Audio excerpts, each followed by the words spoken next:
Students, तो आज है डायरेक्शन एंड डिस्टेंस का लेक्चर थर्ड और एक बहुत ही प्यारा सा क्वेश्चन है। मैं एक बार इंग्लिश में पढ़ देता हूँ और फिर उसे मैं हिंदी में ट्रांसलेट कर दूंगा। आप लोगों से रिक्वेस्ट है कि आप लोग कुछ देर वीडियो पॉज कीजिएगा और खुद से इसको सॉल्व करने की कोशिश कीजिएगा। ये कैट में पूछा हुआ क्वेश्चन है और बहुत ही अच्छा प्यारा क्वेश्चन है। चलिए मैं एक बार पढ़ देता हूँ। A man standing middle of the square field, then he turns diagonally to the northeast direction and reaches at the far end. Again he turns right and reaches another far end. Again he turns right and start walking. In the midway, he turns right and reaches middle of the square field. Lastly, he turns diagonally left in the forward direction, in which direction he is facing now. Hindi में मैं पढ़ देता हूं एक बार। एक आदमी वर्गाकार मैदान के ठीक बीच में खड़ा है। वहां से वह विकर्णवत नॉर्थ ईस्ट डायरेक्शन में चलता है और आखिरी बिंदु पे पहुंचता है। फिर से वहां से दाएं मुड़कर दूसरे छोर पे पहुंचता है। अगेन फिर से वह दाएं मुड़कर चलना शुरू करता है और आधे रास्ते में फिर से दाएं मुड़कर वर्गाकार मैदान के ठीक बीच में पहुंचता है। अंत में वह विकर्णवत बाएं की दिशा में आगे की ओर बढ़ता है and reaches at the far and. यहां इसमें ऐड कर दीजिएगा and reaches at the far and, या इसको रहने दीजिए। फिर पूछ रहा है बताइए वह किस दिशा में देख रहा है। तो आप लोगों से रिक्वेस्ट है कि आप लोग वीडियो को पॉज कीजिएगा और फिर से आप खुद से सॉल्व करने की कोशिश कीजिएगा। और मैं यहाँ इसका सॉल्यूशन बता दे रहा हूँ। कह रहा है कि एक आदमी एक किसी वर्गाकार मैदान के ठीक बीच में खड़ा है। तो ये है हमारा वर्गाकार मैदान और इसके ठीक बीच में कोई आदमी खड़ा है। ठीक है, कह रहा है यहां से वह डायगोनली नॉर्थ ईस्ट डायरेक्शन में जाता है। तो मैंने आपको बताया है कि डायगोनली नॉर्थ ईस्ट डायरेक्शन क्या होता है। ये नॉर्थ, ये ईस्ट, डायगोनली नॉर्थ ईस्ट है। ये आपका जो ठीक बीचों बीच जा रहा है उसे हम क्या बोलेंगे, डायगोनली नॉर्थ ईस्ट। तो यहां से गया डायगोनली नॉर्थ ईस्ट और मैदान के दूसरे किनारे पे पहुंचा। यानी पर्सन यहां से डायगोनली नॉर्थ ईस्ट डायरेक्शन में गया और मैदान के दूसरे किनारे पे पहुंचा, यानी यहां पहुंच गया। ठीक है, यानी पर्सन अभी नॉर्थ ईस्ट पे है। कह रहा है यहां से वह दाएं मुड़ा। तो अपने आप को आप मान लीजिए कि आप नॉर्थ ईस्ट पे खड़े हैं। जो आपका लेफ्ट होता है वही क्वेश्चन का लेफ्ट होगा, जो आपका राइट होता है वही क्वेश्चन का राइट होगा। कह रहा है यहां से दाएं मुड़ा, यानी दाएं मुड़ेगा यानी इधर आएगा, हाँ या ना। दाएं मुड़ा और मैदान के ठीक बीच में पहुंचा, यानी अब यहां पहुंच गया। ठीक है, यानी पर्सन अब साउथ की ओर पहुंच गया। कह रहा है कि यहां से फिर से दाएं मुड़ा, तो अपने आप को आप साउथ पे मान लीजिए और वहां से जो आपका राइट होगा वही क्वेश्चन का भी राइट होगा। कह रहा है यहां से वह दाएं मुड़ा और चलने लगा।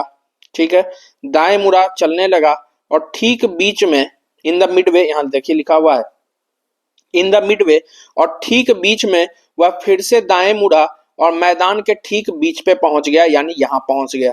ठीक है, यानी जहां से चला था डायगोनली नॉर्थ ईस्ट डायरेक्शन गया, फिर से दाएं मुड़ा, मैदान के दूसरे किनारे पे पहुंचा, फिर से दाएं मुड़ा, चलने लगा।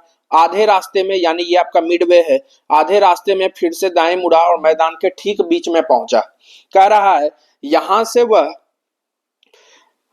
डायगोनली लेफ्ट यानी विकर्णवत बाएं मुड़ा और मैदान के दूसरे किनारे पे पहुंचा, यानी यहां पहुंच गया। तो बताएं वह किस दिशा में देख रहा है। तो मैं यहां से चलना स्टार्ट किया था, स्टार्टिंग पॉइंट पे जाइए और एक लाइन खींच दीजिए। ये आपका हो गया नॉर्थ, ये ईस्ट, ये साउथ, ये वेस्ट, और आदमी ठीक बीच में खड़ा है, यानी कौन सा डायरेक्शन है, नॉर्थ वेस्ट। क्लियर है। जैसे जैसे क्वेश्चन कह रहा है बस आप डायग्राम बना दीजिए, आपका आंसर आ जाएगा। कुछ नहीं था क्वेश्चन में, बस थोड़ा सा समझना था। चलिए आगे क्वेश्चन देखते हैं। चलिए क्वेश्चन कह रहा है if A moves clockwise 2.5 side, यानी 2.5 गुना चलता है, and D moves anticlockwise 2.5 sides of a square field, find A and D in which direction in the given figure. ये भी क्वेश्चन बहुत ही अच्छा है, ये भी कैट में पूछा हुआ क्वेश्चन है और कुछ नहीं है। अगर बेसिक आपका क्लियर है तो आप इजीली इसको सॉल्व कर सकते हो। कह रहा है find A and D in which direction in the given figure, यानी एक ये डायग्राम दिया गया है। हिंदी में भी मैं बोल देता हूं। दिए हुए चित्र में ए घड़ी के दिशा में भुजाओं का 2.5 गुना चलता है और डी घड़ी के विपरीत दिशा में भुजाओं का 2.5 गुना चलता है, तो बताएं ए और डी किस दिशा में देख रहे हैं। तो ये आपका एक फिगर है, गिवन फिगर है। यहाँ ए है, ये बी है, ये सी है, ये डी है, और ये डायग्राम के अकॉर्डिंग ये डायरेक्शन है। ये आपका नॉर्थ है, ईस्ट है, वेस्ट है और साउथ है। तो क्वेश्चन कह रहा है A moves clockwise 2.5 side and D moves anticlockwise 2.5 sides of a square field. यानी ये हमारा स्क्वायर फील्ड है और आपको पता है स्क्वायर के सभी साइड इक्वल होते हैं, ये और ये। अगर ये 5 है तो ये भी 5, ये भी 5 और ये भी 5। ठीक है, तो कह रहा है कि भुजाओं का 2.5 गुना चलता है और एक क्लॉकवाइज डायरेक्शन में चलता है। यहां देखिए लिखा हुआ है A moves clockwise and D moves anticlockwise. तो ए यहाँ है, क्लॉकवाइज चलेगा यानी इस डायरेक्शन में चलेगा, हाँ या ना। कितना चलेगा? भुजाओं का 2.5 गुना, आधा चल लिया, फिर 1 गुना यानी 1.5 गुना, ये आधा है, ये 1 है और फिर 1 है, यानी टोटल 2.5 गुना चल लिया। कैसे? ये आधा हो गया, ये 1 हो गया और ये 1 हो गया। मान लेते हैं कि ये जो स्क्वायर फील्ड है सभी का साइड 1 1 1 है और ए मिड पे है, यानी ये आधा गुना, ये 1 गुना और ये 1 गुना, यानी ए यहां से चलना स्टार्ट किया और यहां पहुंच गया। यानी कौन सा डायरेक्शन दिख रहा है आपको? साउथ। यानी ए किस डायरेक्शन में दिख रहा है? साउथ में। फिर कह रहा है डी घड़ी के विपरीत दिशा में भुजाओं का 2.5 गुना चलता है। तो मान लेते हैं ये जो टोटल है ये 1 है, तो ये आधा हो जाएगा, ये भी आधा हो जाएगा। ठीक है, यानी डी एंटी क्लॉकवाइज यानी इस डायरेक्शन में चलना स्टार्ट करेगा। यहां से चल लिया आधा, यहां से चल लिया 1 यानी टोटल 1.5 चल लिया, फिर चल लिया 1 यानी टोटल 2.5 चल लिया, यानी ये कहां पहुंच गया? डी ईस्ट में। यानी क्वेश्चन के अकॉर्डिंग जो डायग्राम दिया गया है उसके अकॉर्डिंग ए साउथ में है और डी ईस्ट में है। फिर से आप समझ लीजिए डायग्राम आपका क्या कह रहा है। डायग्राम इस तरीके से आपका दिया गया है, ये ए है, ये बी है, ये सी है और ये डी है। और डायग्राम के अकॉर्डिंग ये आपका नॉर्थ है, ये ईस्ट है, ये वेस्ट है, ये साउथ है। तो स्क्वायर फील्ड है, मान लेते हैं इसके भुजा का साइज यानी साइड जो है वो 1 मीटर का है, तो ये भी 1 हो जाएगा, हाँ या ना। यहां से यहां तक 1, यहां से यहां तक 1 और ये भी क्या हो जाएगा? 1। अब कहता है ए 2.5 गुना चला, तो मान लेते हैं ये टोटल 1 है और ए इसके मिड में है, तो ये आधा और ये आधा, ये भी आधा, ये भी आधा, ये आधा और ये भी आधा, ये हाफ एंड ये भी हाफ। और ए को चलना है क्लॉकवाइज यानी इस डायरेक्शन में चलना है, 2.5 गुना चलना है, तो आधा चल लिए, फिर यहां से 1 और आधा 1.5 चल लिए और 2.5 चलना है तो 1 और चलना पड़ेगा, तो 1 चल लिए, यानी कहां पहुंच गया? साउथ। सेम वे में डी एंटी क्लॉकवाइज चलेगा, ये आधा चल लिया, ये आधा चल लिया, ये 1 चल लिया, यानी टोटल 1.5 चल लिया, 2.5 चलना है तो 1 और चल लिया, यानी ये कहां पहुंच गया? डी ईस्ट में पहुंच गया। क्लियर है?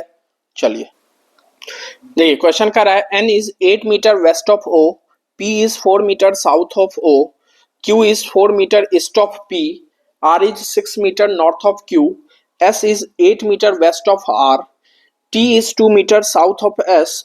तो इसके नीचे जो क्वेश्चन दिया गया है, फर्स्ट है how far and in which direction T from N, और सेकंड है if T is 4 metre north of E what is the distance from E to Q. यानी हिंदी में भी मैं कह रहा हूं कि एन बिंदु ओ से 8 मीटर पश्चिम की ओर है, पी ओ से 4 मीटर दक्षिण की ओर है, क्यू पी से 4 मीटर पूरब की ओर है, आर क्यू से 6 मीटर उत्तर की ओर है, एस आर से 8 मीटर पश्चिम की ओर है, टी एस से 2 मीटर दक्षिण की ओर है। तो पहला बताएं कि टी से एन की दूरी क्या है। दूसरा क्वेश्चन कह रहा है कि अगर टी ई से 4 मीटर उत्तर की ओर है तो ई से क्यू का डिस्टेंस क्या होगा। अब जैसे जैसे क्वेश्चन कह रहा है हम लोग इसको डायग्राम बना देते हैं। जैसे ये आपका नॉर्थ है, ये ईस्ट है, ये साउथ है और ये वेस्ट है। कह रहा है N is 8 metre west of O, तो मान लेते हैं ओ यहां है, तो ओ के वेस्ट में एन है और 8 मीटर के डिस्टेंस पे है, हाँ या ना। N is 8 metre west of O, N जो बिंदु है वह ओ से 8 मीटर पश्चिम की ओर है, तो मान लेते हैं ओ यहां है तो वेस्ट इधर होता है, यानी ओ का वेस्ट इधर, ठीक है। और कितना डिस्टेंस कह रहा है? ये n है और कितने डिस्टेंस पे कह रहा है 8 मीटर, ठीक है। कह रहा है P is 4 metre south of O, यानी P जो पॉइंट है वह O से 4 मीटर दक्षिण की ओर है। O से दक्षिण की ओर, तो दक्षिण हमेशा नीचे होता है, तो O का साउथ ये होगा। O के साउथ में कौन है? O के साउथ में P है और डिस्टेंस क्या कह रहा है 4 मीटर है, ठीक है 4 मीटर हो गया। कह रहा है Q is 4 metre east of P, Q जो है P के ईस्ट में है 4 मीटर, P का ईस्ट इधर होगा, हाँ या ना? P के ईस्ट में कौन है? Q, और डिस्टेंस क्या कह रहा है 4 मीटर, ठीक है। R is 6 metre north of Q, R जो है Q के नॉर्थ में है 6 मीटर, Q का नॉर्थ तो ऊपर होगा, हाँ या ना? कितने डिस्टेंस में कह रहा है 6 मीटर। तो मैंने आपको बताया था कि आपका काम है रेक्टेंगल बनाते हुए चलना, और रेक्टेंगल जैसे ही बनेगा क्वेश्चन खत्म। यहां से यहां तक 4 है तो यहां से यहां तक भी 4 हो जाएगा। चलना 6 है, 4 हम चल लिए, 2 मीटर और ऊपर चलना पड़ेगा, 6 हो गया। और यहाँ कौन है? यानी R is 6 metre north of Q, R जो बिंदु है वह Q के नॉर्थ में है। इससे फायदा क्या हुआ कि 4 के सामने 4, तो इस 4 के सामने ये भी क्या हो जाएगा 4, ठीक है, ये 4 हो गया। फिर कह रहा है S is 8 metre west of R, S जो है R के वेस्ट में है 8 मीटर, तो R यहाँ है, वेस्ट इधर होता है, तो R के वेस्ट में S है और 8 मीटर के डिस्टेंस पे है। तो आपको पता है यहां से यहां तक 4, तो यहां से यहां तक भी क्या हो जाएगा 4, 8 चलना था, 4 चल लिए, 4 और चलना पड़ेगा। आपको पता है कि यहां से यहां तक 8 है, यहां से यहां तक 8 है, तो 4 इसका आधा होगा, तो ये हो गया 4। और यहां कौन सा पॉइंट है? S, ठीक है। अब इसको हम ब्रेक कर देते हैं। अगर यहां से यहां तक 4 है तो यहां से यहां तक भी क्या होगा 4, टोटल 8 था, यहां से यहां तक 4, तो ये भी क्या हो जाएगा 4, यानी 8 को हटाकर यहां हम 4 लिख देते हैं, ठीक है। फिर कह रहा है T is 2 metre south of S, T जो है S के साउथ में है 2 मीटर पे। तो आपको पता है S का साउथ, ये S के साउथ में कौन है? T है, और 2 मीटर के डिस्टेंस पे है, तो ये लेंथ 2 है, तो ये भी क्या हो जाएगा 2। अब इससे फायदा ये हुआ कि 4 के सामने 4, तो 2 के सामने ये भी क्या हो जाएगा 2। अब जो क्वेश्चन कह रहा है उसको सॉल्व कर दीजिए। कह रहा है बताएं how far and in which direction T from N, T जो बिंदु है वह N से कितने दूरी पे है? तो यहाँ क्लियरली दिख रहा है T जो है वह N से 4 मीटर के दूरी पे है, हाँ या ना? और दूसरा इसी में पूछ रहा है इन विच डायरेक्शन, यानी T जो है N से किस दिशा में है? तो T N से ईस्ट की ओर है। मैंने आपको बताया था जिसमें फ्रॉम लगा हो वहां जाइए और एक डायग्राम खींच दीजिए, 4 डायरेक्शन, नॉर्थ, ईस्ट, साउथ और वेस्ट, यानी टी इसी सेम लाइन में है यानी ईस्ट में है, तो आंसर यहां क्या हो जाएगा ईस्ट, ठीक है। दूसरा क्या कह रहा है? दूसरा क्वेश्चन कह रहा है अगर टी ई से 4 मीटर उत्तर की ओर है, ई अब यहां आपको कहीं नहीं दिख रहा है, तो क्वेश्चन कह रहा है अगर टी ई से 4 मीटर उत्तर की ओर है, तो मान लेते हैं ई यहां है, तो तभी ई जो है टी से 4 मीटर उत्तर की ओर होगा, हाँ या ना? साइड में मैं इसको टी को लिख देता हूं, यहां ये हमारा टी पॉइंट है। कह रहा है ई जो है सॉरी टी जो बिंदु है वह ई से 4 मीटर उत्तर की ओर है, तो मैं यहाँ ई लिया, तभी ई के नॉर्थ में टी है और 4 मीटर के डिस्टेंस में है। तो पूछ रहा है बताइए ई से क्यू का डिस्टेंस क्या है? तो 4 के सामने ये 4, तो इस 4 के सामने ये भी क्या हो जाएगा 4।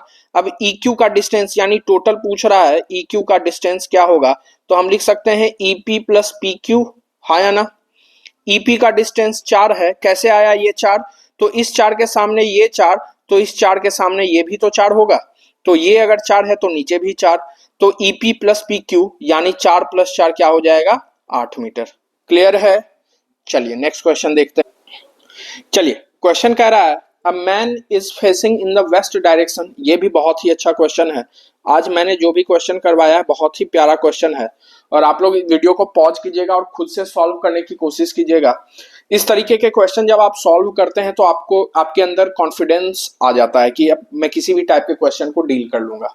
और बेसिकली डायरेक्शन एंड डिस्टेंस में कुछ नहीं है, आप बेसिक जो रूल है मैंने जो आपको बताया है कि रेक्टेंगल बनाते हुए चलना है और ट्रायंगल का कॉन्सेप्ट लगेगा।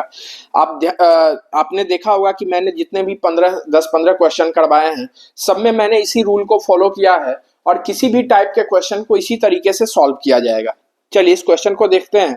अ man is facing in the west direction, then he turns north and covers a distance 21 metre. ठीक है। Again he turns right in the clockwise and walking on a circular path and reaches his destination point. His destination point makes an angle of 90 degree from the starting point. Find the total distance covered by man. कह रहा है कि एक आदमी west direction की ओर देख रहा है, यानी पश्चिम की ओर देख रहा है, वहां से वह उत्तर की ओर मुड़कर 21 मीटर चलता है, फिर वहां से दाएं मुड़कर वह घड़ी के दिशा में एक वृत्ताकार पथ पर चलता है और अपने गंतव्य बिंदु पे पहुंचता है। उसका जो गंतव्य बिंदु है वह उसके प्रारंभिक बिंदु से 90 डिग्री का कोण बना रहा है। तो बताएं कि उस आदमी ने कितना डिस्टेंस कवर किया। तो इसमें ध्यान रखिएगा, आप बहुत बार क्वेश्चन देखेंगे कि a man is facing in the west direction या ईस्ट डायरेक्शन। तो ध्यान रखिएगा कि किस दिशा में फेस कर रहा है, इस लाइन का यहाँ कोई मतलब है ही नहीं। इस लाइन का यहाँ मतलब है कि वह स्टार्ट किया। तो लिख रहा है देन ही टर्न्स नॉर्थ, यानी वह नॉर्थ में चला और कितना चला, 21 मीटर चला। ठीक है, मान लेते हैं ये उसका स्टार्टिंग पॉइंट है, यहां से नॉर्थ की ओर चला और 21 मीटर चला। कह रहा है यहां से बाएं मुड़कर वह एक घड़ी के दिशा में, यहां से दाएं मुड़कर घड़ी के दिशा में वह वृत्ताकार पथ पर चलता है। तो यहां से दाएं मुड़ेगा और घड़ी के दिशा में वृत्ताकार पथ पर चलेगा और अपने गंतव्य स्थान पर पहुंचेगा। ठीक है, कह रहा है इसका जो गंतव्य स्थान है इसके प्रारंभिक बिंदु से 90 डिग्री का एंगल बना रहा है। तो मान लेते हैं यहां से यहां का जो डिस्टेंस है वो क्या हो जाएगा, एंगल है वो 90 डिग्री होगा। ठीक है, मान लेते हैं हम इसको ये बढ़ा देते हैं ऐसे, इस तरीके से, तो ये भी तो अभी भी 90 डिग्री का, हाँ या ना।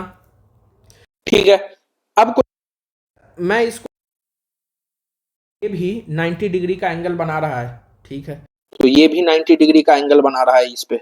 लेकिन ध्यान दीजिएगा क्वाड्रेंट की जब बात होती है 180 और 180 से 270 और 270 से 360, यानी जैसे ही इस क्वाड्रेंट से हम आगे बढ़ेंगे हमारा एंगल चेंज हो जाएगा। तो हमें 90 डिग्री कह रहा है, जैसे यहां हमने ले लिया तो ये अब हो जाएगा 270 से 360, ये क्या हो जाएगा 180 से 270। तो हमें 90 डिग्री ही कह रहा है, तो हमें फर्स्ट क्वाड्रेंट की ही बात कर रहे हैं। तो जो हमें डायग्राम लेना है वह फर्स्ट क्वाड्रेंट तक ही लेना है। क्लियर है? ठीक है, तो यहां से इसका जो गंतव्य पॉइंट है, इसके स्टार्टिंग पॉइंट पे 90 डिग्री का कोण बना रहा है। तो बताएं कि उस आदमी ने कितना दूरी तय किया। तो क्लियरली आपको दिख रहा है आदमी पहले 21 मीटर चला, वहां से ये सर्कुलर पाथ पर चला। तो हम क्या करेंगे, 21 प्लस ये जो सर्कुलर पाथ है इसका डिस्टेंस निकाल लेंगे, तो टोटल डिस्टेंस कवर जो उस पर्सन का होगा वो फाइंड आउट हो जाएगा। तो हमें पता है कि जब भी डिस्टेंस कवर की बात होती है तो हम उसका सरकमफेरेंस लेते हैं, यानी परिधि की बात होती है। तो आपको पता है कि जो कंप्लीट सर्कल होता है उसकी परिधि होती है 2 पाई r, लेकिन ये कंप्लीट नहीं है, सेमी है, तो इसको बाई 4 कर देंगे तो हमारा आंसर आ जाएगा। ये क्या हो जाएगा 21 प्लस 2 इंटू 22/7 इंटू आर त्रिज्या। ये जैसा देखिए ये 21 है, तो कहीं भी जाएंगे ये सारा क्या हो जाएगा 21 ही होगा। तो जो आपका रेडियस है वो रेडियस कितना हो जाएगा 21। रेडियस आपका क्या हो जाएगा 21। इसको मैं ठीक से एक बार बना देता हूं। ये 21 और यहां से सर्कुलर पाथ पे चला, सर्कुलर बन नहीं रहा है, चलिए फिर से ट्राई करता हूं। सर्कुलर पाथ पे चला यानी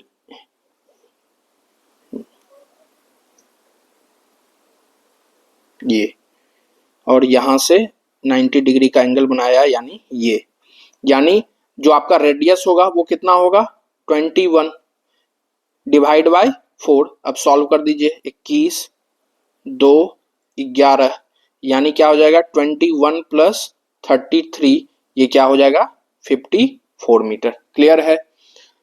एक बार फिर से बता देता हूं कि वह कह रहा है कि एक आदमी पश्चिम की ओर फेस कर रहा है, यानी किधर भी फेस करे उससे कोई मतलब नहीं है। हमारा क्वेश्चन वहां से स्टार्ट होता है जहां से पर्सन ने चलना स्टार्ट किया। तो पर्सन 21 मीटर नॉर्थ की ओर चला, यहां से दाएं मुड़कर घड़ी की दिशा में, यानी दाएं घड़ी की दिशा में ये होगा, वृत्ताकार पथ पर चला और अपने गंतव्य स्थान पे पहुंचा। इसका जो गंतव्य स्थान है इसके प्रारंभिक बिंदु से 90 डिग्री का एंगल बना रहा है। तो ये हो गया आपका। तो बताएं कि उस आदमी ने टोटल कितना डिस्टेंस कवर किया। तो पहले 21 मीटर चला और ये सेमी सर्कल का सरकमफेरेंस का क्या हो जाएगा 2πr/4। तो हमारा आंसर आ जाएगा 21 + 2 × 22/7 × r। रेडियस क्या हो जाएगा 21, क्योंकि किसी भी सर्कल में रेडियस हर जगह इक्वल होता है। यानी ये 21 है तो कहीं से भी लाइन खींचे वो 21 ही होगा। तो 21 / 4 जब सॉल्व कर देते हैं तो ये हमारा क्या होगा 54 मीटर। तो ये था आपका डायरेक्शन और डिस्टेंस। नेक्स्ट क्लास में हम लोग शैडो के कुछ क्वेश्चन कर लेंगे। तो ये हमारा ये टॉपिक जो है कंप्लीट हो जाएगा, डायरेक्शन, डिस्टेंस, शैडो। क्लियर। चलिए, थैंक यू।